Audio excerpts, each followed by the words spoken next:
right, we will reconvene now. Good evening and welcome to this meeting of Santa Fe ISD Board of Trustees. I believe it's important that this meeting be conducted, organized in an efficient manner, and to that end would like to outline some ground rules for all of us to follow during the course of the evening.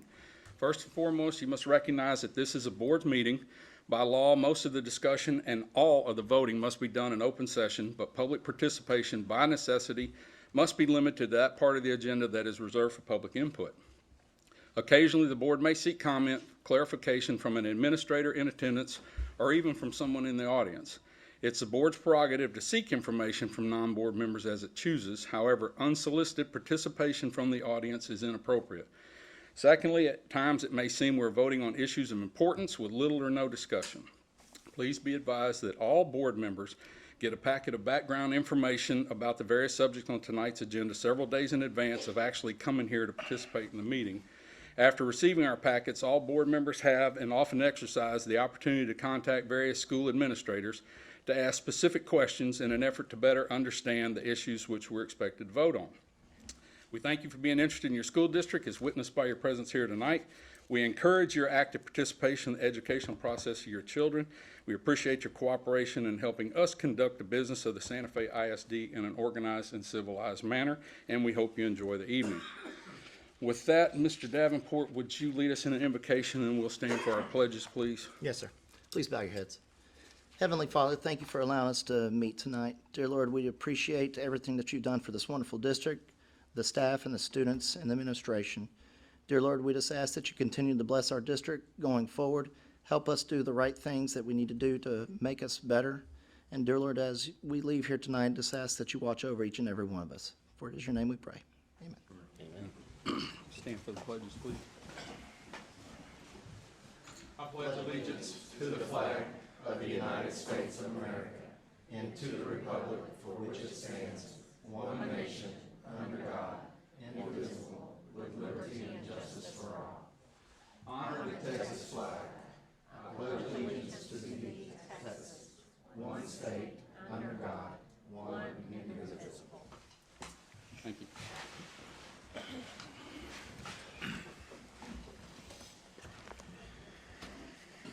Okay, first order of business, do we have any action from our closed session?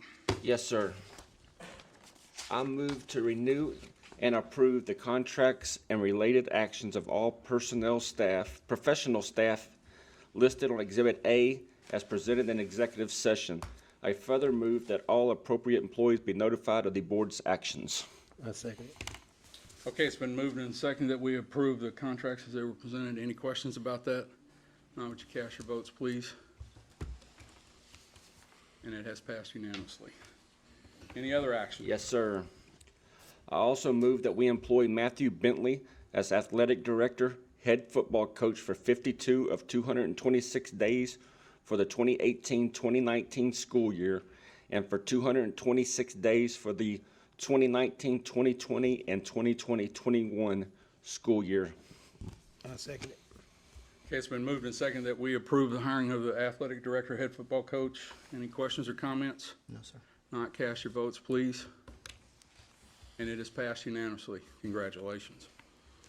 Do we have any other action from closed session? Yes, sir. I move that we employ Travis Arbuckle, Christy Click, Melissa Higgins, Brenda Hunt, Haley Kilm, Hannah Nelson, Nicolette Necravan, Jennifer Parrish, and Judy Wagner as a teacher for 187 days, and Robin Treat as LSSP for 197 days for the 2019-2020 school year. Second. I second it. Okay, it's been moved and seconded that we approve the hiring of those personnel. Any questions or comments? No, sir. Not, cast your votes, please. And it has passed unanimously as well. Congratulations to all of y'all. Any other action? No, Closed sir. session? All right, very good. Ms. Hanser, we'll move into our recognitions.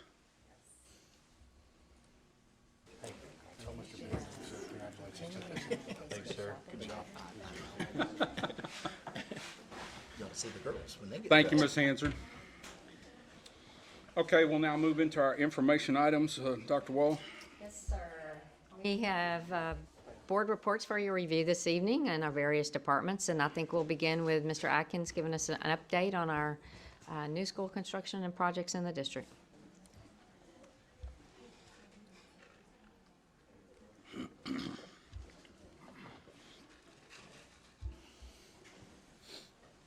How's everybody this evening? Good. All right, quick update on the new elementary. They are working hard to make up for lost time over the length of the project. They think got permanent power today. Certain Point was there. They were waiting on them to drop a meter in. The main feeders were pulled last week, so I'd heard that after I left, Center Point showed up. So find out tomorrow if we have permanent power. They're supposed to start chillers up next Monday, so the 22nd, which will help us with conditioned air. They've got areas A and B mostly dried in, and the pods and all the windows are in. And windows walls are in. They were putting windows in area C this afternoon, and area D. Some of the fiber cement panels were going up on the exterior of area D, and they'll work their way around. The brick is mostly done. They're doing the front opening and stuff like that. Sheetrock is two-sided in all areas except for around the gym area, which is beginning to get one-sided now. So we're still looking at a mid to late June substantial completion, which is kind of what we talked about last time. And as long as everything keeps moving forward, we're in good shape. The roofs are still wrapping up punch lists, so they're almost done. We do open bids on May 2nd for parking lot replacement for this, for the north and south parking lot here at Cowan, and then the bus parking lot at junior high. That work will take place over the summertime. Any questions for Bob? Mr. Atkins, do you, I know last month we had a email come in from a citizen about the drainage around the construction site. Do you know if that was? Yeah, so we got word that there was a pipe that was a concern, and we've had that removed within a day or two of that concern coming through. So that was done, and fortunately, we haven't had much rain since, but drainage shouldn't have been impacted. Thank you, sir. We can't close those doors. I need to have the doors reopened. We can't close the doors. We just have to ask them to Keep it hold the down, noise down, please. at Thank least you. one. Yeah, at least one of them. Any other questions?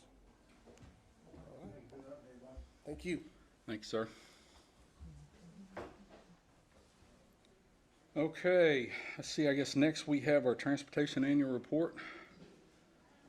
I know I saw him walk in.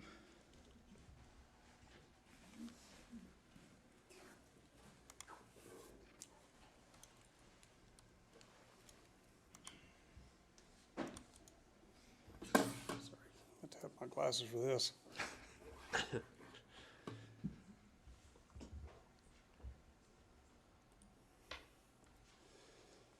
Okay, so this is, of course, this is an aerial view of our transportation facility with buses and the shop on the opposite side. Looking at by the numbers for our department, we carry 1,800 students a day and travel 487,000 miles a year in 51 buses. They are 100% air conditioned. Sometimes some are not 100% air conditioned, but we get them that way as quickly as possible. 100% have digital cameras, an average age of 12.2 years, and over 2,000 UIL field trips and McKinney-Vento trips. The modern school bus is not the old yellow dog of the past that could be worked on by any shade tree mechanic and driven by anybody with a license. And I know this from family experience. My granddad was a bus mechanic, and my dad was actually the bus driver while he was in high school. So can you imagine us turning a 16-year-old loose with a bus today and letting him take it home since he lived farthest from the school? But that's the history of the bus, but it's not the present, and it's definitely not the future. Today's bus is rolling technology. It's maintained and repaired by highly skilled trained technicians using computers and other diagnostic equipment. Drivers undergo hundreds of hours of training and rigorous testing before we ever turn them loose with a busload of kids. current bus technologies that we are using, radio-based GPS tracking, which is, it has a report rate of about 30 seconds. So if you follow the track on the screen, it looks like sometimes if we don't have a stop at a corner, it looks like we cut across somebody's land because it drops a pin every 30 seconds. We have computerized routing that optimizes the drive times and the efficiency of the routes. Multiple camera high definition video recording systems, computerized engine diagnostics, two-way radios, and a module-based driver training with TAPT certified trainers. That's an example of when we pull a video, when we access the video that you guys approved earlier this year. That's the REI system with six cameras, one forward facing. It also has GPS tracking there, and there's more that can be had from this, but if I put it all up there at once, it's really impossible to look at. That's when we focus in on an individualized screen. We can we can zoom in, use tools up here to snapshot and blur faces so that if we have to show it to a parent, we don't reveal others' identities. We get GPS tracking, it shows the speed, engine diagnostics, any lights and signals, so if they didn't engage their warning lights or their red lights, or if one's malfunctioning, we'll know that. And it also gives us a chance to save video in case we need to preserve that footage for future reference. So technology is being implemented. This is the stop arm camera system with Vera Mobility. Last Thursday, the City Council approved the ordinance creating a civil penalty for people running a stop arm with a bus showing signals within the city limits of Santa Fe. And so it passed the second reading. I've yet to see a copy of the ordinance, but I was there and they said it passed. So we'll see when the ordinance comes out. I think we're in good shape there though. So one of the things that we're going to get along with the Zonar system, we'll get real-time GPS with a report rate of about 10 times per second. So it's very accurate to the pinpoint of where they are. Lot-based Wi-Fi access to digital video. We'll be able to pull those videos in without going out to the bus and removing the hard drive. We can access it through the Wi-Fi that technology installed for us earlier this year. We have real-time parent-student accountability on its way, an app that notifies them the time, location, ETA for the bus, and when and where their kid got off the bus, and it's secure access, so they have to have credentials to access this. Nobody can go look up their kid by name and find out where they're getting off the bus. This next one is called EVER system, Electronic Verified Inspection Reporting. What that does, it means that they have to hit certain points around the bus with the tablets that are part of Zonar. And so we get an electronic verification that they've been to all these places to check things around the bus.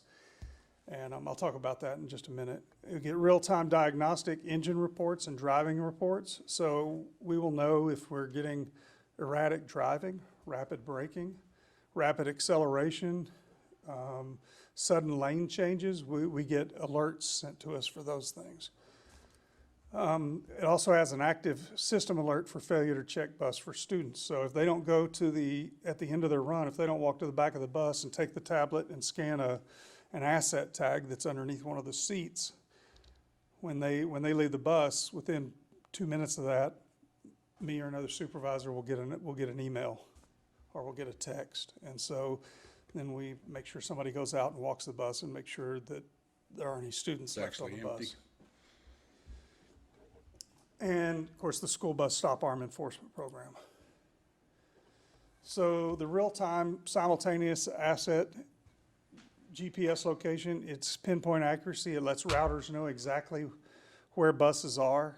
So we can call them on the radio and ask them where they are, but that's basically only to see if they're telling us the truth, because we can look right here and tell right where they are. And so it helps personnel responding to the bus. If we have a mechanical problem, it'll print out a map for the mechanics to go to it, because not all of them know all the streets in Santa Fe, so it'll tell them how to get there. And it helps us to locate a bus anytime and anywhere. And since it is GPS, it's good nationwide. And with it, we can put a geofence around our district so that we know anytime a bus leaves the district. So, and we could put a geofence, a mile around our district or, around the district that we play in so that we know if an asset leaves the area at 3 in the morning, we know we may have a stolen bus and we can tell the police how to track it. So that's our Wi-Fi access points that were installed by technology earlier, and we'll get daily system health reports so we know if a camera's not working before we ever send the bus out. And this is our ridership accountability.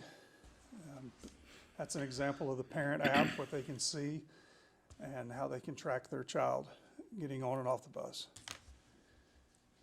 These real-time engine diagnostic reports are good because the mechanics will get engine codes. Now we get a driver, they call and they say, I got a check engine light on.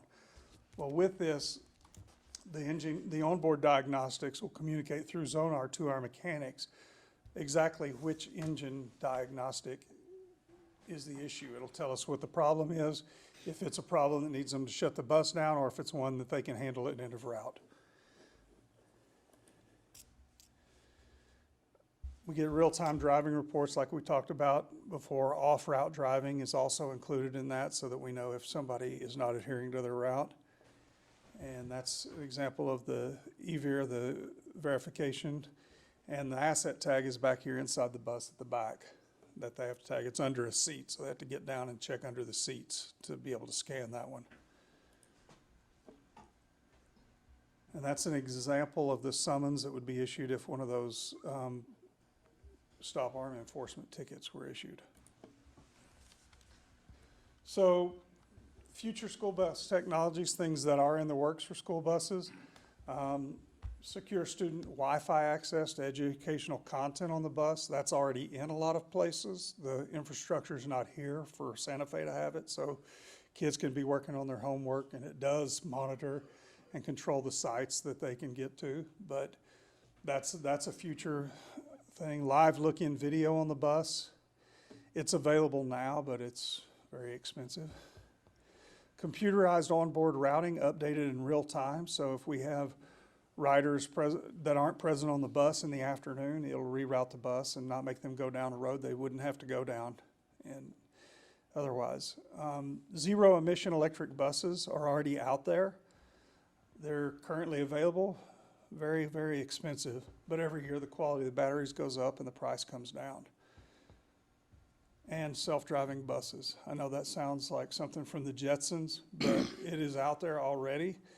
The technology is being tested. It's not ready for prime time, but it is being tested. I think you'll always need an adult on the bus to supervise, and in case there's anything going wrong, you need somebody who knows what they're doing. But they say it'll eventually be the norm for most forms of transportation, especially mass transportation. And in my opinion, it will be a safety upgrade because when it's ready, because the machines don't get distracted. And this is a pilot program they did in Florida of a self-driving bus. They already have one they've piloted out there. It was in a gated community, but it went about 8 miles per hour, and they shut it down after 6 weeks because NHTSA didn't like it. But it's out there, and they've done it, and we're only going to see more and more technological advances like that. I have one question back on the ridership accountability. The parent has that. Can they tell the exact location? In other words, can they monitor where that bus is at by using that app, or is it, while it's en route, or how often does it update? What exactly are you getting with that accountability? One of the things that will be an advantage for it is they'll know it'll send them reports as to how long till the bus is at their stop. And we can make it so it doesn't show the path of the bus. Maybe that's not the best thing for them to know, where to try to intercept the bus and get their kid off early. But if we can give them reports as to when it will be at their stop. In the mornings, especially when it's raining or it's dark, they don't want to stand out there 10 minutes in the rain waiting for the bus. Well, they can see it's going to be there in 2 minutes, and they can run out there and maybe not get as wet waiting for the bus. Well, that's what I was wondering, because, I mean, I know folks that are tracking their kids through the cell phone that their kid has in their backpack and all that, but, you know, that's not everybody, so I just was curious what. It can be turned on where you can have them see where the bus is, but maybe not show the path. And, Yeah. you know, it just I depends mean, on what that's probably level. another discussion for another day. I was just curious exactly what access they had once they got this accountability system. As far as that goes, they would have what we grant them on that. Any other questions? Do we just have looks like an exceptionally high month for bad seats, or did we just decide to repair a bunch that have been waiting for a while? On seat repairs, well, 84 seems like a lot. well, most behaviors tick up in the spring. Can we pick those behaviors up on those cameras? Yes, we can, and some of them are wear and tear, and there are things that, you know, that we get to, but if we see vandalism on the seat, we ask the parents to pay for it. Any other questions? Thank you, sir. Thank you. Okay, next we have our, some of our Templeton demographic report. Good evening. I think we put a brief, it's a pleasure to be back. Or be here.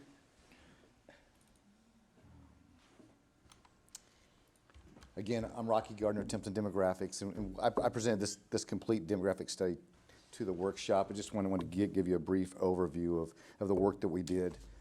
Our team has researched the housing and the economic market around Santa Fe ISD. We're right now tracking about 175 lots that are ready to be built on right now. We've got another 3,300 future lots that we think will be built on in Santa Fe ISD. And we can see 560 multifamily units as a part of that McAllister tract when it finally builds. There's also several other large future developments that are being discussed that we don't have plat numbers for, but we know there's over probably over 2,000 acres that we don't have activity for, that we know that will eventually be in Santa Fe ISD. Again, the unemployment rates are very, very low, and we've got a district with 10 homes in 2018, 2 homes that have been sold this year. New home activity is expected to increase in 2019 due to the home building in Pecan Trails and Orchard Country Estates. The average new home sales price has risen from about 90% in 2010. And so again, we've seen very accelerated housing prices. Again, 3,300 future single family homes. Next year, we're forecasting your enrollment to be just over 4,600, I think 46, pushing 4,700. We've got a 5-year enrollment of 329 students with a projected enrollment of just under 5,000 in 5 years, and at 5,462 within 10 years. This is a chart that just shows the enrollment forecast for the next 10 years. Again, next year, we think you'll see close to 70 new students. And then that number might be a little slower for the next few years, and then we think some of those large production builders are going to kind of crank it up, and you could see some growth heading to and over 100 students per year at the latter part of this forecast. Again, that's a quick summary, but like I said, we did a full report earlier, and I'd be happy to take questions. Any questions? No, sir. Thank you for the detailed report we got earlier, by the way.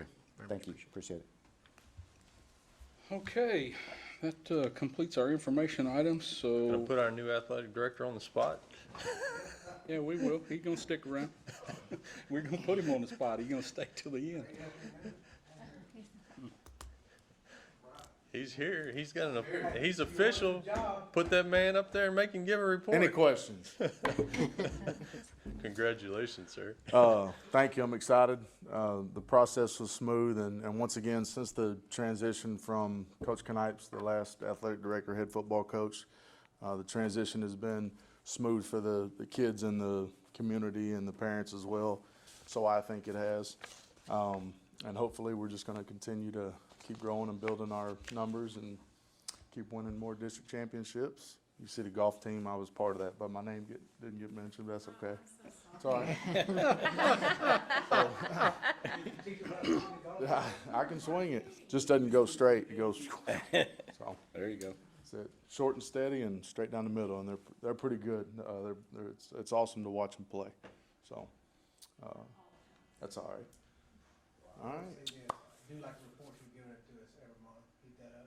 The report, yes, sir. Yes, sir. We actually, as you saw, the stuff that your report was sent on the 3rd, I think, of April, and that was when their first day of the tournament was. So that'll be in the next report. Of course, because it's due monthly, it's not completely accurate, but it is pretty accurate. And we have a lot of good things going on now: softball, baseball. You just saw golf's going to the regional tournament. Track, the area meets coming up. Actually Wednesday. After that, regionals will be the following Thursday. So a lot of events are coming up and coming to an end. So softball season, or last game of the season, is tomorrow, and should be moving on to playoffs. Right now we're in 3rd.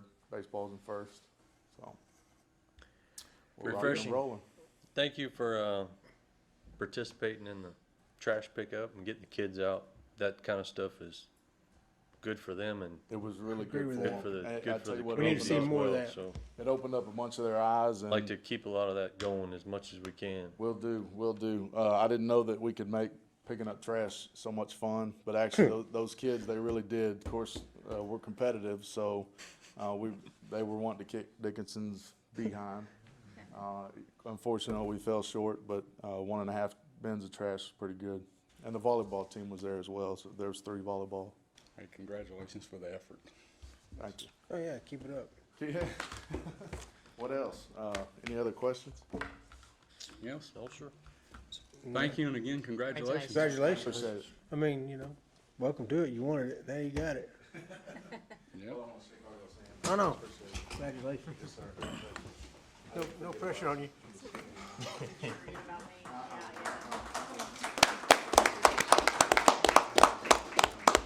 can't believe you got it, Dave. He didn't submit his name. Screw it up. He didn't submit his name. He did throw me under the bus, no pun intended, but he did. Okay, we're ready now to move into our consent agenda, Dr. Wall. Yes, sir. We have a few items for your consideration and approval as consent agenda this evening. Other than our minutes and accounts payable and budget amendments from our prior meetings, we also have several ongoing and renewals: depository contracts, student athletic insurance, accent vending services, property tax. There's a property tax overage refund request, which is allowable by law, workers' comp renewal, copier renewal, and printing service renewal. Mr. President, I would like to actually ask that we move item D, the depository contract, to regular agenda for further discussion. We can do that. I second that. You'd like to make a motion for Oh, the yeah. rest of the consent Sorry. agenda? I'd like to make a motion that we move it to the regular agenda for tonight, provided I get a second. Second. Okay, it's been moved and seconded that we move item D from consent agenda to the regular agenda. All those in favor signify by voting, please. And it has passed unanimously. Okay, we will move item D to regular agenda. Now what about the rest of the consent agenda? Mr. President, I'd like to present as approved minus depository contract. Second. It's been moved and seconded that we approve the consent agenda. It was presented minus item D on the depository contract. Any questions or comments? No, sir. Not, would you cast your votes, please? And it has passed unanimously. Okay, with that, we will move into our regular agenda, and we will start with what was item D of the consent agenda, which is on page 1, let me find it here, 151 51. from your consent agenda package. Okay. Did you have any specific questions that you wanted to I ask? do. I just, the reason I'm bringing it up today, because we had a chance to visit this in Finance Committee on Friday, and I had a chance to go home and think about some things over the weekend, and just had some comments to make, so the rest of the members could actually hear them, so that they could get some feedback on these comments, as well as possibly answer some questions if Ms. Townsend could do so. A couple of comments are safety issues. After I went home last week, the speed of the deposits, that are cash deposits getting to the bank, there's drive time, and I believe the safety issue that I'm seeing is that Mr. Walter has his member of his team that does the deposits for us, and in which that takes away from his team being full staff here on campus. And then the actual distance to make that drive to the nearest branch. So I look at that as a safety issue in the event that we would have something from May, again, of 2018, that we don't have a full force on district grounds.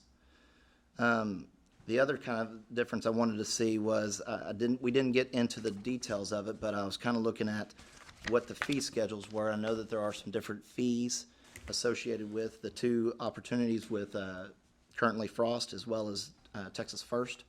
But I would like to see if there is, what the fee differences actually amount to in terms of a monetary value. The third comment for the members are the technology differences between the banks. I know that we have a little bit more advanced technology based on the 2-year contract, and we discussed it at a little bit of length this past Friday.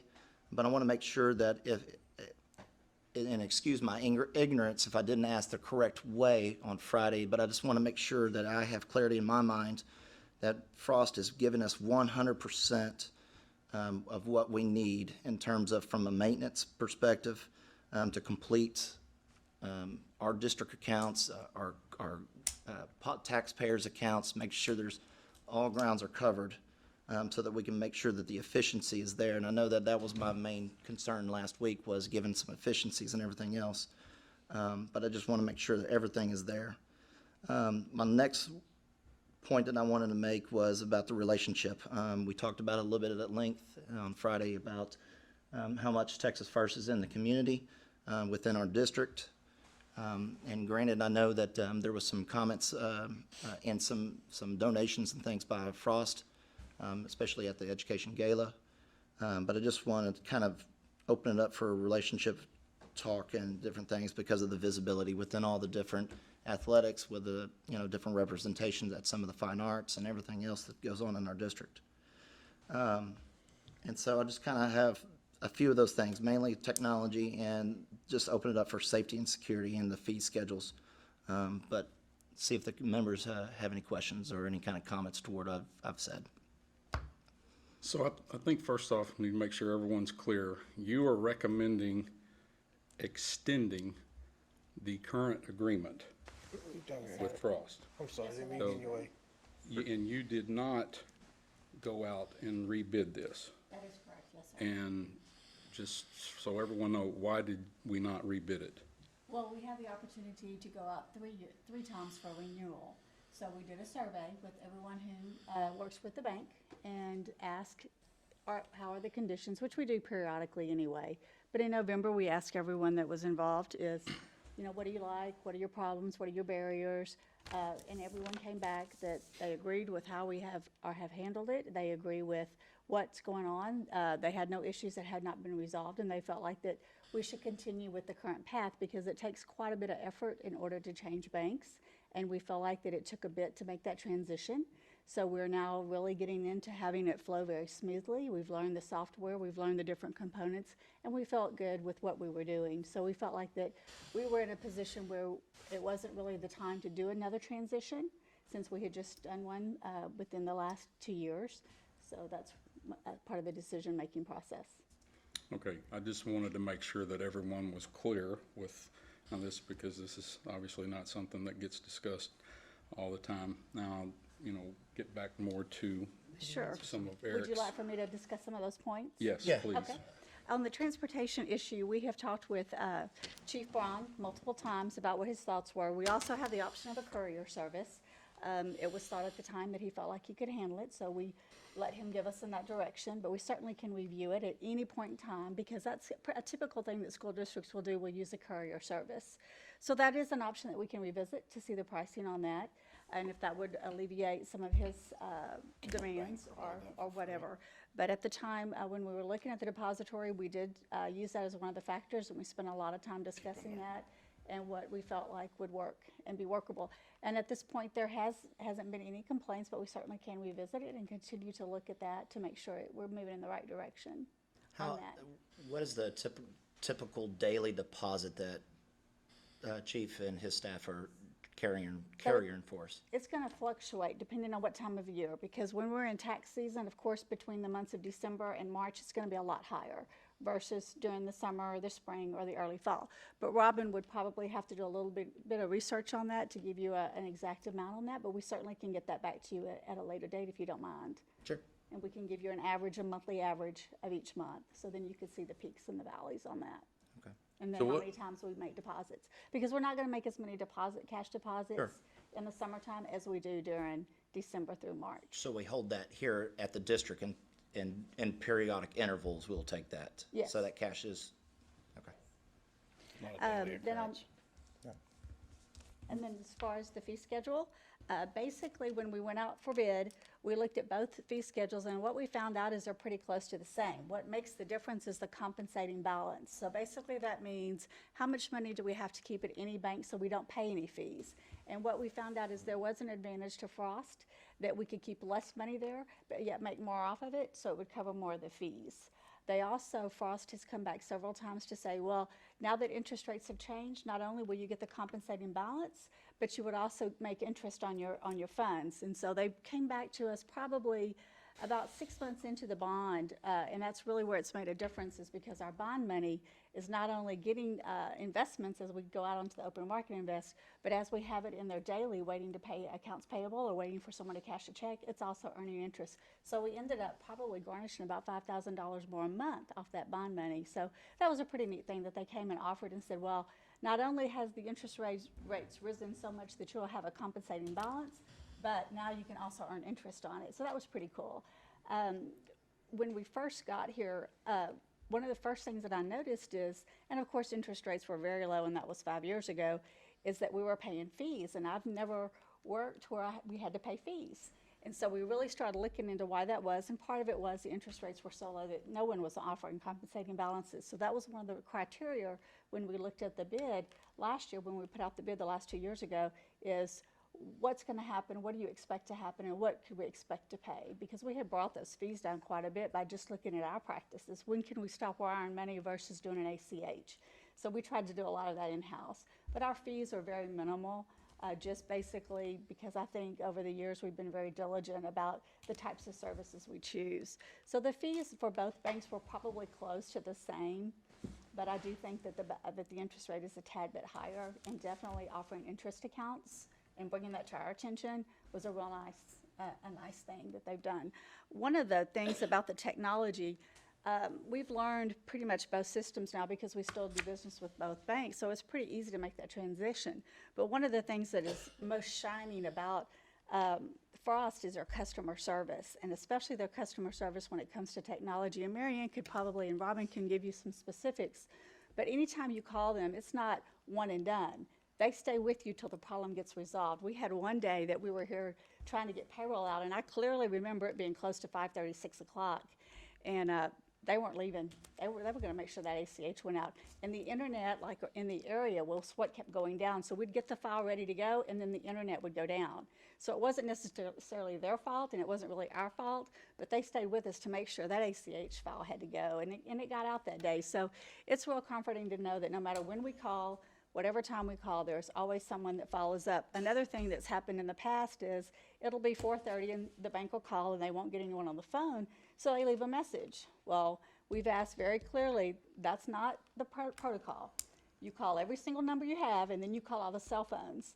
So sure enough, one evening at about 5 o'clock, we got a call that, hey, we just need to let you know this, and they just wanted to make sure that we were informed, but they found us. And that was really neat that they have that kind of customer service. But that's been probably the biggest shining star of the relationship, is they really are in tune to what we need and to making sure that we have what we need. And that's been really nice to make the transition. As far as the relationship, they definitely came out and wanted to get to know us. They touch base with us personally, if not me, Marianne, if not Marianne, then Robin, at least every quarter. They call, they come out 2-3 times a year. They participate in the events. They have to plan their events and what they're going to sponsor, and they have made an effort to do that. I do think that they will continue to spend more time with us and building relationships. And they are very conscientious about the stages that we're going through and what can they do to help. And they've offered help quite a bit when they call. So it's been a very nice growing relationship. This is the first time that I can recall that we've done an extension. I can remember years when there's just one person bid it, but this is the first time I ever recalled doing an extension. So it's kind of new. And a 2-year extension at that. And that's established by the TEA. And so that's how they set up the program, is that it runs on a 2-year cycle. And it allows you have the choice. You can either go back out for a bid or you can just renew as well. But then they call it to an end, so they don't let you continue on forever. They say you only have so many renewals and then you must go out for bid. I've never done this before, but I think, well, I'm looking at, I think we need to, and thank you for everything you said, but I think I want this to go back out to bid. That's my opinion on this. Instead of this renewal, I want to see what Texas First and Frost, or whoever, bring us back what they can do, and we have something to say doing this. Well, don't we currently have accounts with them? I mean, don't we know what they can do? Do you mind sharing that, y'all, I mean, that's why I was kind of bringing it up before y'all, because some of y'all didn't hear from, at least Friday, that Ms. Townsend, she actually had a meeting with Texas First at least. And what did they say? I don't know if they actually got an opportunity to bid, but I don't know if that was part of that meeting or not. No, it was not. So the bid process normally takes about 6 months, and we normally start that in January, and we come in February with the survey and brought that out, the results. We did talk with Texas First about the things that we feel like are extremely important, especially with the tax office, especially with the customer service, especially with our in-house lockbox service. That they currently offer an external lockbox service, which means you take your tax payments to a post office box in Houston, and then the Houston office at Texas First would process your payments for you. And right now we have that internally, so that's really not necessarily an advantage for us to go in that route. So we chose to move forward with where we're at with continuing the level of service that we have. They are looking at developing that product, and we certainly would like to hear from them when they have it developed. So we definitely would like to see if they're at that point in 2 years from now and go out for bid then to see if that's something they'd like to bid on. But right now, we basically are a little bit step up on the services that we're receiving, so it would probably take a different look if we were to step down. So how long have we been using Frost? So this will be the completion of 2 years now. So in prior to January. that, you were just using strictly Texas First? Yes, that is correct. So we're actually using both banks. We have 4 or 5 accounts left at Texas First that we also use. I'm personally with my company, I'm setting up an account with Frost as well. So everything you're saying is physically. And that was living it my too. reason for seconding Eric's motion to remove it from the consent agenda, because that's one thing that, and you've given plenty of good reasons. But I was wondering why we're putting our money in another bank in another town instead of right here at home, and you've provided plenty of valid reasons for that. So I'm good with. They compete as well. I'm good with it. And Mary Ann and Robin, if y'all have any comments to add, I'm sure they would love to hear from you all as well. Because it's a pain to switch. Yeah. I run the website a lot, and they are phenomenal at answering any questions that I have when I go on the website to complete anything that needs to be done. And with the girls in the business office, if they're not as familiar with the website, they call the customer service, they answer, they talk to a person, and they don't hang up until they get it resolved. So that's a big thing for me and my group. Any other questions for Ms. Townsend or anyone from the Chief, business everything's office? good on your end still? Chief Ron, everything's still good on your end with the carrier service part of it? Either myself or somebody else out of service for at least an hour and a half. What do you say? Some way, it takes an hour and a half for them to make that delivery. Is there a way we can fix that problem? I mean, seriously? We have to go to Webster for you would have to hire a courier service, which then you're gonna spend money, you know. How often do you do I mean, we could bring in another officer and do many that if we how wanted How to. many times do you do it? So we could, Usually once a week. we could get If that you're information comfortable to- with it, I mean, that's, Yeah, Any other questions? no, and that's the thing, I just wanted to make sure, you know, there was three of us that got to talk, and I just wanted to make sure all the other members got a chance. oh, and I'm glad you did that, cause I mean, I had questions about why our money was not here at home. But, you know, there are valid reasons for that, and I'm perfectly okay with it, but. Well, the only problem with that, without rebidding it, you don't know what changes the other one has made since they lost it. I'm not saying that's the answer, but I'm just, you don't know when you don't rebid it. Well, we got money in both accounts, so, and they like the customer service and other issues too, so I'm good with it. All right, what's your pleasure? I guess that comes back to me then. Doesn't have to. I'll get it up. Mr. President, I'd like to make a motion that we approve the depository contract with Frost Bank and Texas First, as previously identified in the consent agenda. Second. Okay, it's been moved and seconded that we approve extending the depository contract with Frost Bank and the other remaining accounts with Texas First. Any other questions or comments? No, sir. If not, would you cast your votes, please? Okay, it is passed. It is not unanimous. All right. Thank you, Ms. Townsend. Yes, ma'am. Thank you very much. Now we'll move to the next item, which is, Ms. Hanser, you have several proclamations here, so I'll just let you get started. I do. Thank you, Mr. Norman. The first one is National School Lunch Hero Day. Nutritious meals at school are an essential part of the school day. The district's nutrition services staff and nutrition department are committed to providing healthy, nutritious meals to our children in the district. These men and women who prepare and serve school meals help nurture our students through their daily interaction and support. School Lunch Hero Day has been designated as May 3rd, 2019 to show appreciation to these valuable employees and to commend them for their good work on behalf of our students. Mr. President, I move that we proclaim May 3rd, 2019 as National School Lunch Hero Day in Santa Fe ISD. Second.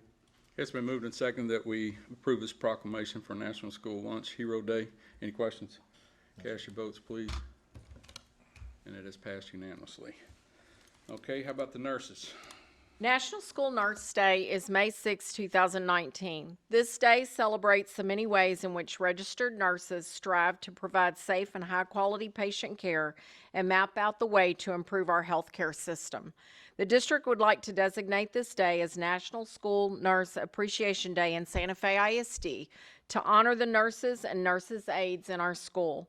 Approximately 4,700 students and over 662 staff members receive the benefits the campus nurses provide in our district. Thanks to the time and effort of our nursing staff, our students are more physically healthy and ready to tackle academics each school day. Mr. President, I move that we proclaim May 6, 2019 as National School Nurse Appreciation Day in Santa Fe ISD. Second. Okay, it's been moved and seconded that we approve the proclamation for National School Nurse Appreciation Day. Any questions? Cast your votes, please. And it has passed unanimously. All right, how about Teacher Appreciation Week? National Teacher Appreciation Week is May 5th through the 11th, 2019. The National Education Association describes National Teacher Week as a week for honoring teachers and recognizing the lasting contribution they make to our lives. The theme, Teachers Are Out of This World, emphasizes the crucial role teachers play in educating and shaping our children, the future leaders of our country. They are kind, patient, hardworking, dedicated, and understanding professionals that mold our students' lives in a positive direction. Santa Fe ISD entrusts our students with teachers who on a daily basis affect a positive influence on their future. Mr. President, I move that we proclaim May 5th to 11th, 2019 as Teacher Appreciation Week in Santa Fe ISD. Second. It's been moved and seconded that we approve the proclamation for the Teacher Appreciation Week. Any questions? Cast your votes, please. And it has passed unanimously. All right, let's see, I think you have one more. Yes. Santa Fe ISD employs more than 23 employees as law enforcement officers, 10 security assistants, 2 crossing guards, and 1 dispatcher. These employees use their knowledge and skills to ensure our students and staff are safe and secure on a daily basis. The district supports the vital role our law enforcement personnel play throughout the district in providing quality services that enable students to learn in a safe and secure environment. May 13th, 2019 is designated as Peace Officers Memorial Day in honor of fallen officers and their families. U.S. flags should be flown at half-staff in their honor. We're asking that you proclaim the week of May 12th through the 18th, 2019 as National Police Week in Santa Fe ISD. Mr. President, I make a motion we move that we proclaim the week of May 12th through the 18th, 2019 as National Police Week in Santa Fe ISD. Second. Okay, it's been moved and seconded that we approve the proclamation for National Police Week. Any questions? Not, cast your votes, please. And it has passed unanimously. All right, I believe that's all of Ms. Hansard.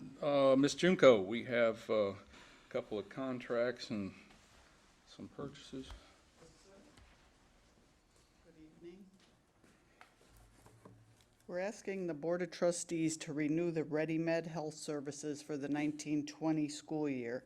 The services will be available to all employees and family members from July 1st, 2019 to June 30th, 2020. We will be including an additional kiosk at the new elementary campus set to open fall of 2019. The annual cost to the district with 630 permanent employees is $10,980. And there is no rate increase for the 1920 year. That's excellent. Mr. President, I make a motion to approve the one-year renewal of Ready MD Health Services beginning July 1st, 2019 to June 30th, 2020 for all district employees, with the district cost of service being $1.50 per month per employee based on no more than 630 employees at an amount not to exceed $10,980. Second. Okay, it's been moved and seconded that we approve the renewal with ReadyMed Health Services. Any questions on that? Yes. Not, cast your votes, please. And it has passed unanimously. All right. Let's see, I guess the next one is the LifeWorks. Yes. The district contracted with LifeWorks USA, Inc. on the implementation of a new employee assistance program for our employees and their dependents on July 1st, 2018. This agreement is up for renewal after June 30th, 2019. It will continue to include 8 in-person visits with local counselors chosen from a provided list for employees. Also included is unlimited 24/7, 365 virtual counseling sessions for our employees. Added features include a downloadable app with HR communication capabilities to post messages to employees, perks and discounts from numerous companies, and daily well-being articles. This service with LifeWorks will cost $1.20 per month per employee based on no more than 630 employees for a price not to exceed $9,072. And we will pay for that with grant funds. It's your pleasure. Mr. President, I move that we approve the one-year service agreement with LifeWorks Employee Assistance Program for all district employees beginning July 1st, 2019 to June 30th, 2020, with the district cost of the service being $1.20 per month per employee based on no more than 630 employees for a price not to exceed $9,072. Second. Okay, it's been moved and seconded that we approve the agreement with LifeWorks Employee Assistance Program. Any questions? Cast your votes, please. And it has passed unanimously. All right. And I think we have some cheer uniforms. Yes. The Santa Fe High School and junior high cheerleaders are requesting to purchase uniforms for the 1920 varsity, junior varsity, freshman, and junior high cheerleaders. The cheer parents will cover the cost of the uniforms, and all funds will be deposited into the high school and junior high cheer activity accounts. The cheer activity account will be used to pay for this purchase. The cost for the 1920 high school and junior high cheer uniforms is not to exceed $31,847.40. When will they do the fundraiser to replenish the cheer account, activity account? They're collecting, they have a payment schedule with the parents. So So middle of summer, it'll be first part of next year? I'm not sure when. And they don't get the uniform until they get paid, so. Okay. Oh, no. Oh, there you go. Hold it hostage. I appreciate that. with you. With that, Mr. President, I approve the purchase of the 2019-2020 high school and junior high cheer uniforms from Varsity Spirit Fashion, not to exceed the amount of $31,847.40. I second it. Okay, it's been moved and seconded that we approve the purchase of the high school and junior high cheer uniforms. Any other questions? No, sir. All right, cast your votes, please. And it has passed unanimously. You're always like right there in my head, man. Just look at time Where's Mr. Robbins at? There we go. Mr. Robbins. He's wearing a suit. He's asking for money. Yeah, he has a suit on, he's asking for money. Asking for money. He's asking for money. It's like, wow. Did you know you were gonna be buying a cheer uniform? Yeah, $30,000, wow. How's everyone doing? That's Hawaiian dollars. All right, so the first item I have is for Barnett Elementary School and some new Dell computers. Just wanted to kind of show it off right now, that this is what the new computers are looking like. What makes this different than what we have in the district right now, especially for our little guys, it allows it to be turned into a tablet for the little fingers to be able to do what they need to do. And then as they need to start learning to use the keyboard, the teacher has that flexibility as well. So this is going to become a standard down there. It's also so they don't break it off And you got it. because it just keeps on going. Someone that knows computers. Kids. So, sir? Or has kids. Exactly, as kids. Well, you know, they say military grade. I'm excited when they say junior high grade because that's important. In an effort to provide all Santa Fe students with a laptop computer in the core classes, the district is in need of replacing the first cycle of aging computers to fill the William Barnett Elementary School. This proposal is to replace 730 laptops that are currently on Kubitschek and RJ campuses and were purchased in 2008 and 2009. These devices and the carts that house them have served past their life cycle. The district has a recycle program that allows us to receive some funds for the computer equipment that is end of life cycle. This proposal is for the new Dell Latitude 3190 2-in-1 computer that has the ability to convert from tablet to full laptop and touchscreen computer. Taking advantage of the special pricing, the district may purchase these laptops for $228,855. This price includes Dell's Pro Technical 7x24 support and next-day hardware replacement for 3 years. Dell is an approved vendor on the DIR contract and has been a longtime vendor of Santa Fe. The cost of this project is not to exceed $228,855. Now, one piece in that is a 3-year contract.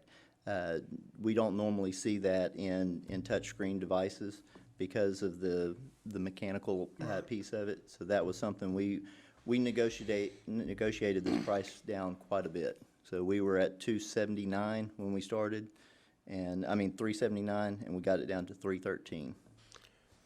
Excellent.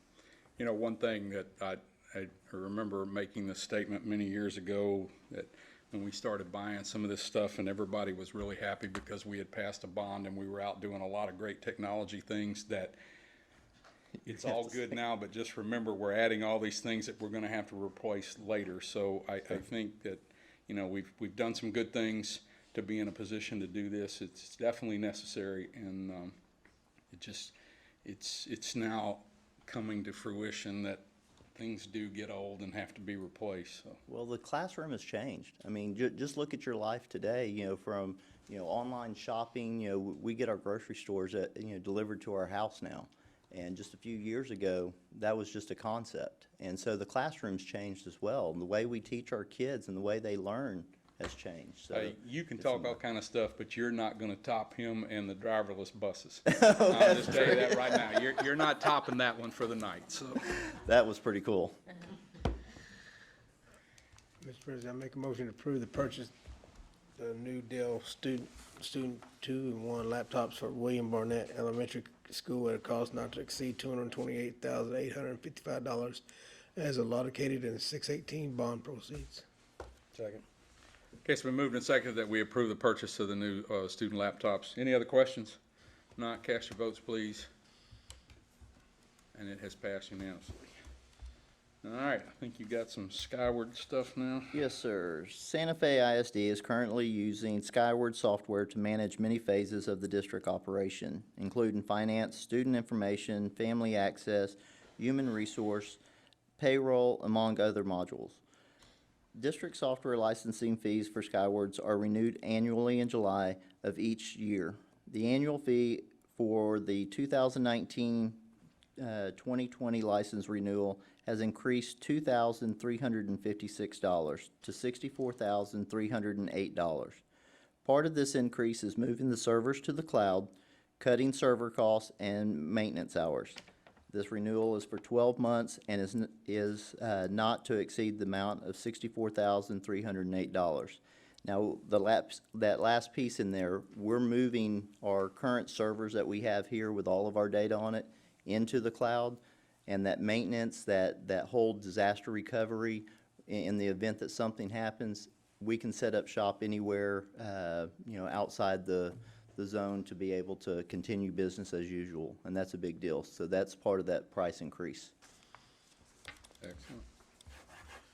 It's your pleasure. Mr. President, I make a motion to approve the renewal services for Skyward and all Skyward modules for the 2019-2020 school year not to exceed the amount of $64,308. Second.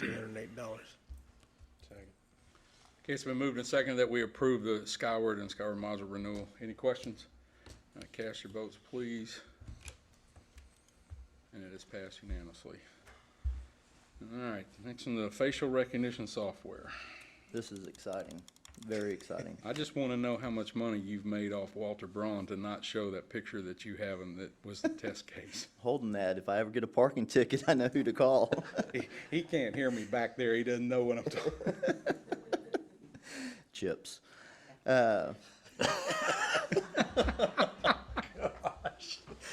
Maybe I'll have a parking ticket now.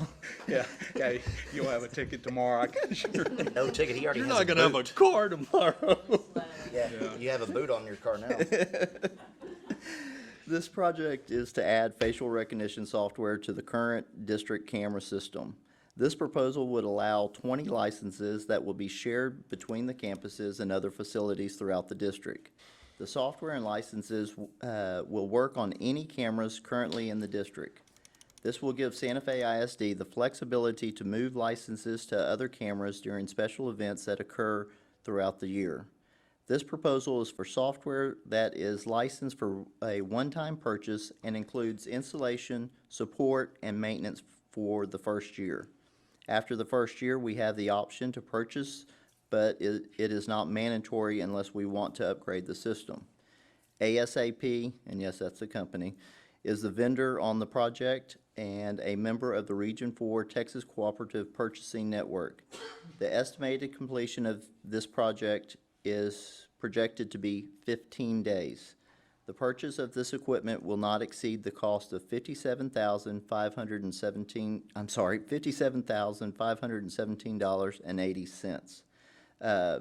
I talked to some of y'all in finance about this. This is going to be that one piece that we're going to be able to put in and look back on and go, you know what, this was good. This is the one piece of technology that's going to help give our law enforcement, give our district the ability to manage who's coming in and out of our district and on our campuses using technology. So this is really, really exciting. It's your pleasure. First of all, I want to thank you for going out. You could have easily just gone to any other district around or anywhere else and just said, that's what they're doing, and we'll just follow suit. Going out and finding a better product at a better price, that's good work. Yeah, we're gonna be Very the first good work, one. sir. We're gonna be the first ones to use this. Very good work. Thank you. That was a group effort, not me. Well, all those involved, very good work.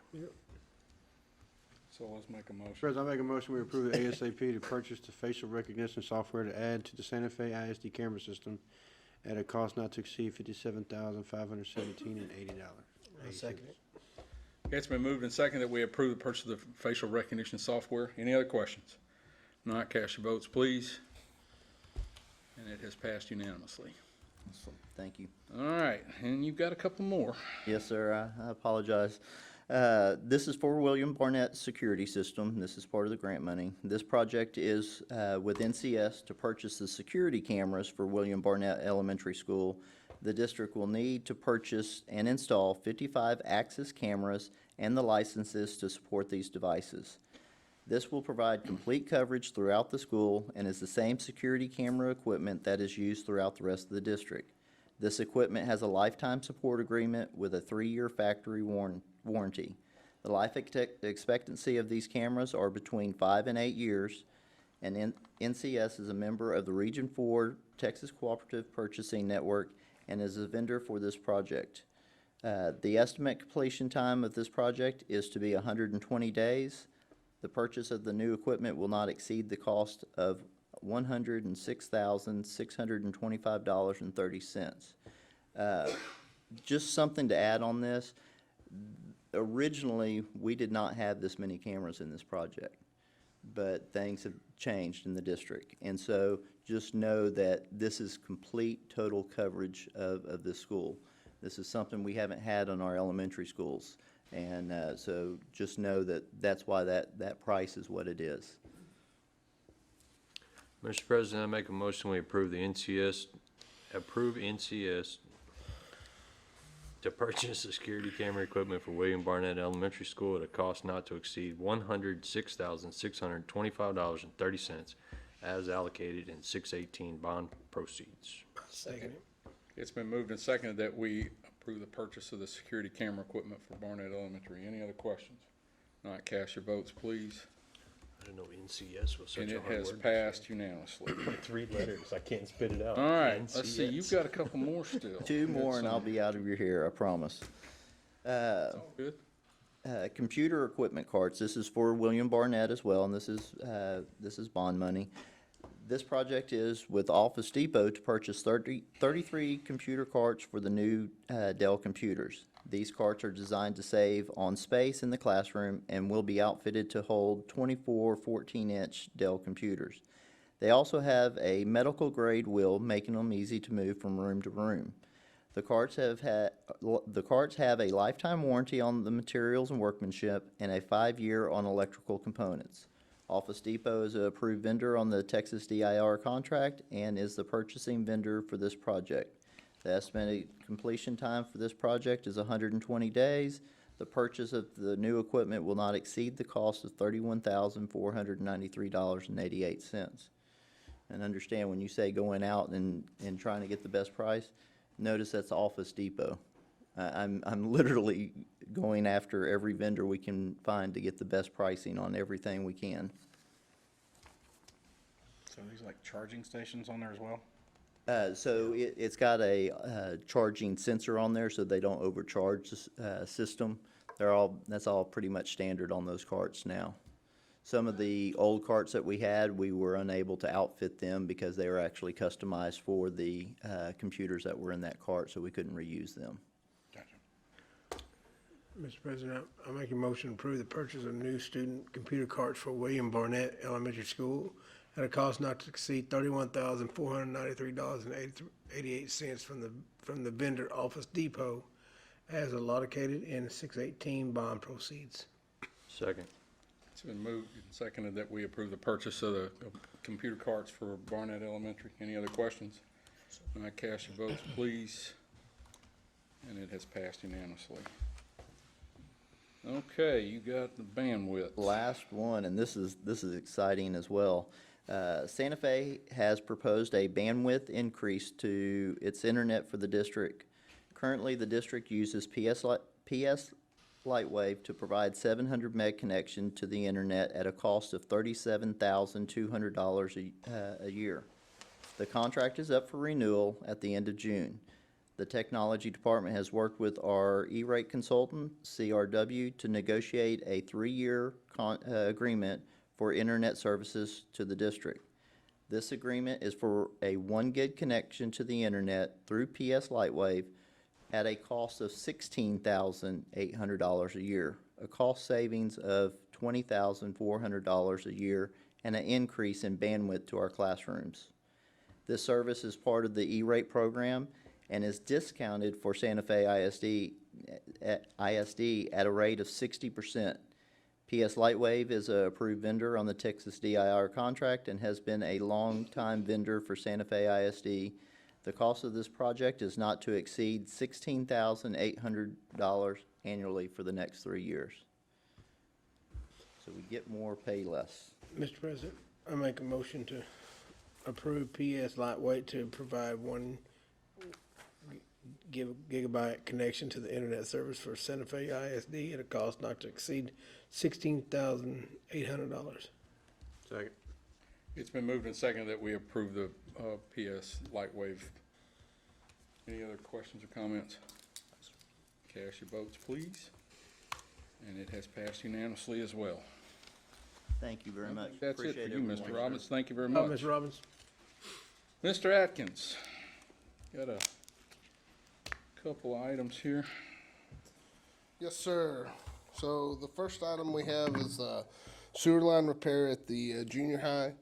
The main line running from the, get my bearings right here, the north side in front of the junior high gym across the Warpath side of junior high runs parallel to the building until you get to the exterior door for the 300 halls.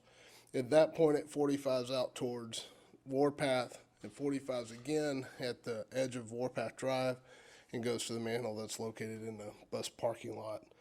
We had several backups of the 300 hall restrooms. We've run cameras up and down those lines. We've run jet lines through those sewer lines. What we thought was needing a replacement was between the manhole in front of the gym all the way to the manhole in the parking lot. We found the line running between that manhole up to that first 45 was in good shape.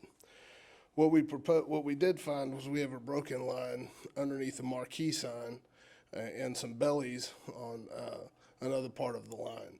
But so from the bottom 45 closest to Warpath to the existing manhole in the parking lot. So what we've proposed and what we've got pricing here for is to replace that 275 foot of line that runs from the parking lot back to where that first 45 is, set a manhole there, go up to the other 45, set another manhole so that we can service those lines better in the future. They are terracotta lines, but this will gain us the time we would need and be able to allow us to keep those lines clean and make sure the sewer doesn't continue to back up and be a problem. We would postpone this work until summer. Sometime around June 10th is what we're proposing to do the work on because it is an open cut kind of construction, and we wouldn't want to do that during the school if we can help it. So what we're doing now is we're monitoring it, we're jetting it when we can, and making sure it's not backing up, collecting solids. How often are you monitoring it now? We look at it a couple, 3 times a week. We go open the manholes and take a look at it, and then we've jetted it, I think, twice in the last 2 months. So we're probably due to jet it again in the next week or two. Okay. Can you have it all done by school start? Yeah, this is only about a 1.5-week project, 2-week project. So it's not a real long project. It's just it's a lot of dirt work and open pits. Yes, open ditch to about 4 Open foot. excavations and kids don't go together. Well, and the way that kids are dropped off and picked up in the front of the school it's a Warpath, mess. it would be a nightmare. So Definitely a summertime project. yeah. Mr. President, I make a motion we approve the scope of the work for the sanitary drain line repair at Santa Fe Junior High at a cost not to exceed $33,383.79 is allocated in 618 bond proceeds. I'll second it. Okay, it's been moved and seconded that we approve the sanitary drain line repair. Any other questions? Not, cast your votes, please. And it has passed unanimously. And I think you have one more. Yes, sir. So this is a change order to the Division I contract for the construction of the new elementary school. As y'all know, we bid the elementary school, and the price came at $23,303,500. That we had contingency dollars inside that project for different items of $500,000. We also had allowances for about 7 or 8 things that we've been using throughout to buy playground equipment, to buy lift station, to buy road improvements, stoplights, things like that, and some technology that was yet to be defined because the bidding was 1.5 years before the school opened, so we wanted to make sure we had up-to-date technology. We also, in July 10th of 2018, did a change order to the contract to fund the construction at the high school for the changes that needed to be made there. That contract was in the amount of $1,050,000. That was a loosely defined scope of changes that we would needed to make, but and it was somewhat on a time and materials basis. So what makes up the changes for this change order at this point is $65,000, which will close out the high school work. That's actually a little bit more than necessary, $1,000 or $2,000 to close out that work. The barnett, we also made a lot of security changes since May 18th to the new elementary school. We added bullet-resistant glass, some bullet-resistant transaction windows, and some security upgrades to the front lobby. So that's included in this change order. We also included, once we reassessed the school with Chief Braun, came up with a way to lock down the pods so that those would be inaccessible from the main school or main hallways in the event that we went into a lockdown. And so we did also some panic buttons in that system as well. So that's encompassed in the $106,000. And lastly, there's some new technology that came online in the last 3 months. It's part of the structured speaker system that's was already planned for in the construction of the school. It's called audio enhancements. The audio enhancements piece that's new, it's a new amplifier. In it, there's a microphone that's always been part of it, but on the microphone there's a panic button and there's a trouble button, and the teacher can hit that and it'll pick it up wherever she is in a room, and it'll tie into our new security program that we've integrated that also has phone apps. So we'd like to go ahead and do that, and that's about $100,000 because it's changing the amp out. It's also adding data drops. And the company who's providing it is willing to take back the equipment that was in the job that's already been shipped and return it for free with no shipping costs, and also is going to come and install the new amplifier for free, so there's not additional cost for installation of this new equipment. The reason it's $100,000 is because we haven't got the full price from the vendor on this yet, but we know it should be less than $100,000, so that's why we did a cost not to exceed. Any questions for Bob?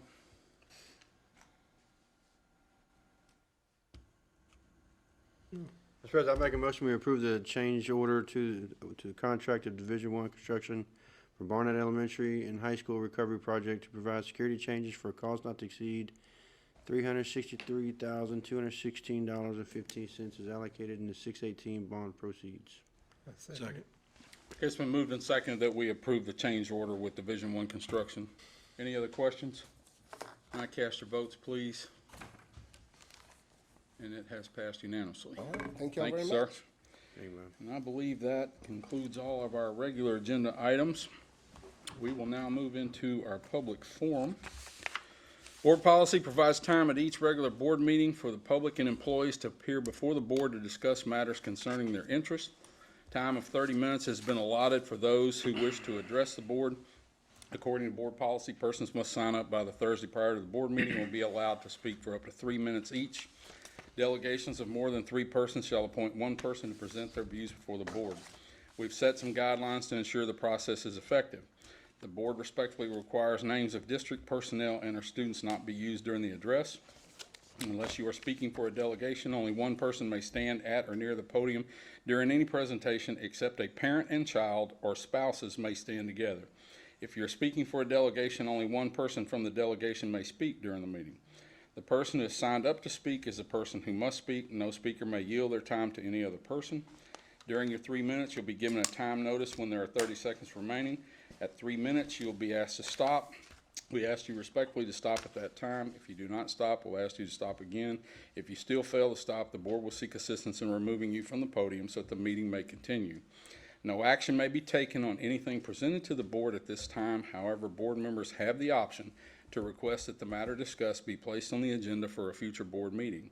In addition, should you have a complaint that you desire investigated, the board encourages you to follow board policies F and G for parents and students, DGBA for employees, and GF for the public.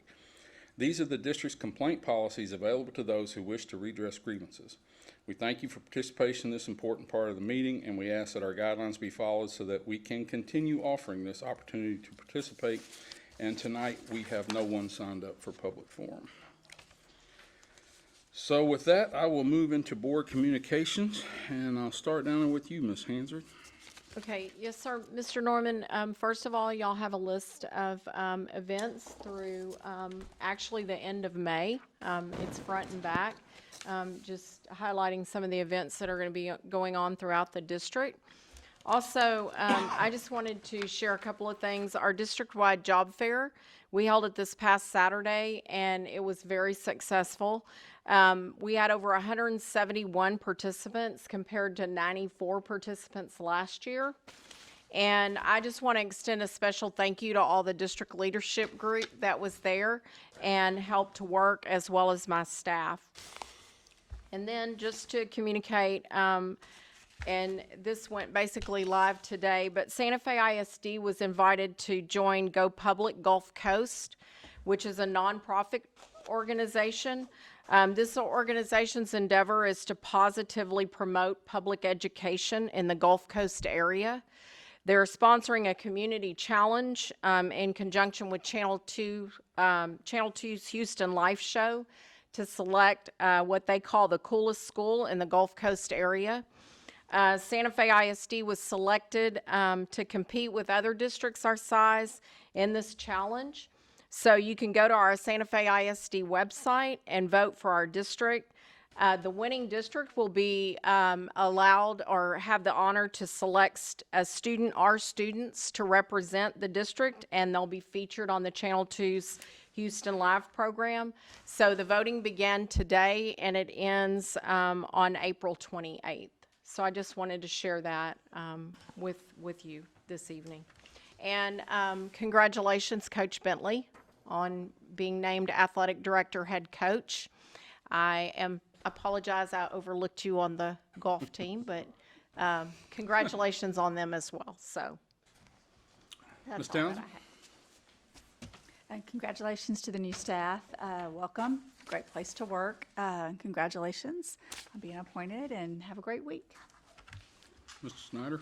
Same thing. Congratulations, Coach Bentley. Seen you a lot. Expect a lot out of you. Congratulations, everybody. Thank y'all for what y'all do. Y'all have a good night. Patrick? Echo that, Coach Bentley. Congratulations to everybody with the contracts, and thank you all. Dr. Schumann? I also want to extend my congratulations, and really proud of you, and look forward to great things to come.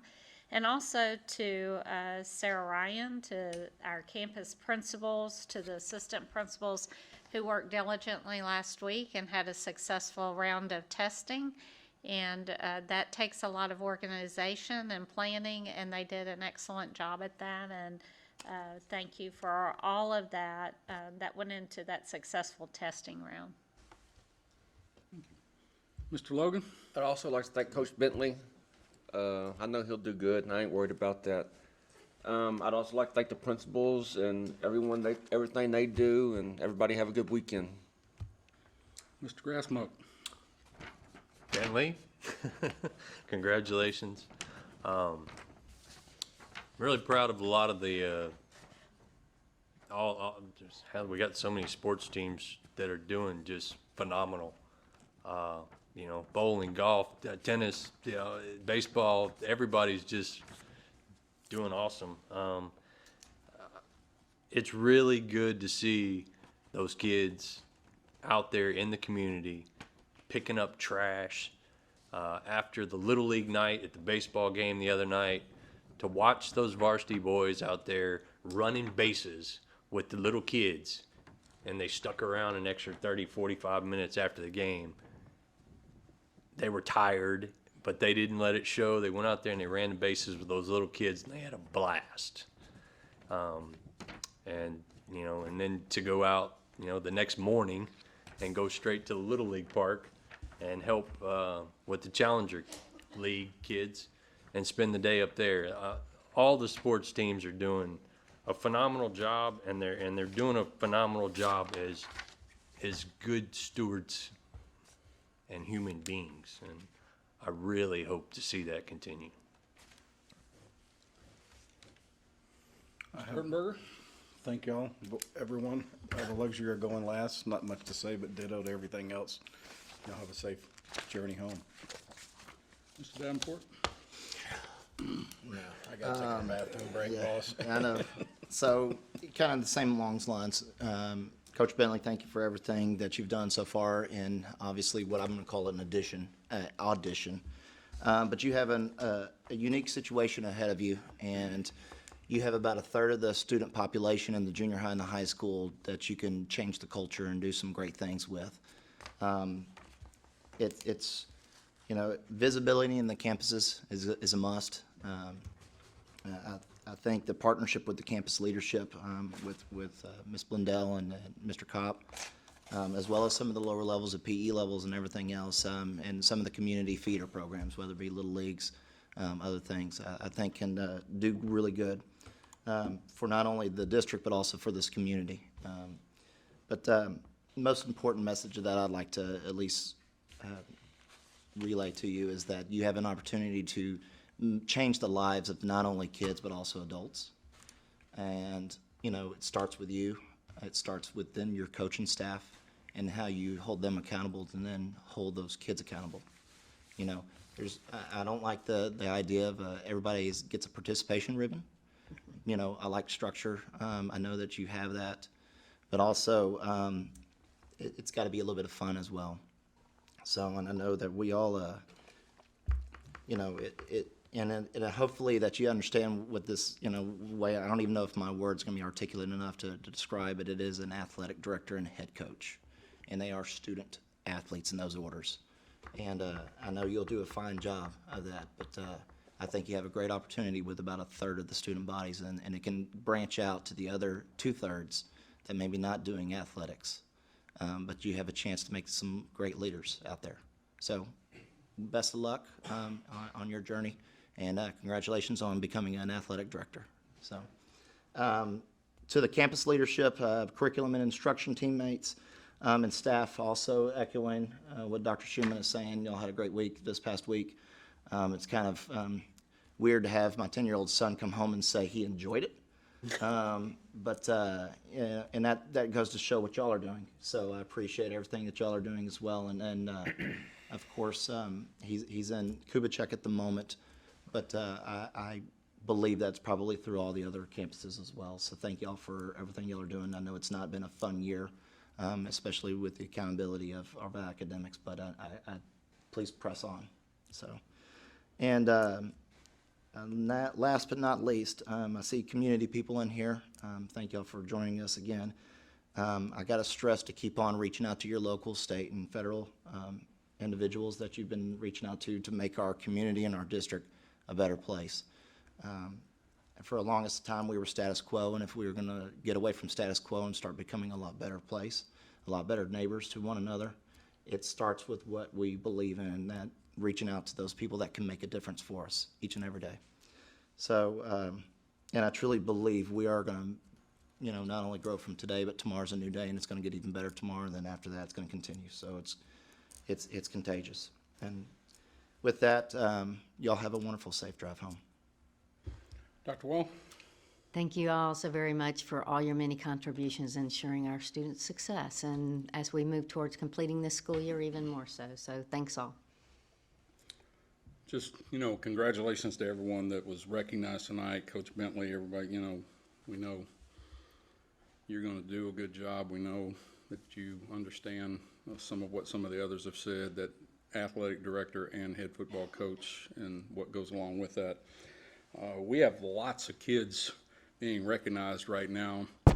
Just almost every day you pick up the papers and there's an article of kids, some of it's academic, some of it's sports, fine arts, you name it, and that's good. And, just congratulations to those again. And, Santa Fe ISD was extremely well represented in the Galveston County Fair and Rodeo that just finished. Lots of kids did really well out there. The other thing that, the legislative session is in full swing right now. There's still a lot going on. There's a lot of questions still to be answered around some of the school finance and the safety and security pieces that have been added. There's a lot of things that you see in the paper. There's a lot of things that are out there. Just none of it's been finalized yet. So we have to keep pushing for those things, and getting a lot of questions when we'll know some things about the monies that may be coming specifically to Santa Fe or whatnot. And the truth of the matter is it could very well be the middle of the summer, once that session's over with, and especially if they go in any kind of special sessions or whatnot. So, we have lots of plans, lots of thoughts, lots of things we'd like to do, and so we're in that pattern now to wait and see what's given to us from the state and whatever else that may come from the session. So with that, I will entertain a motion to adjourn. Okay, all those in favor, raise your hand. And we are officially adjourned. Thank y'all.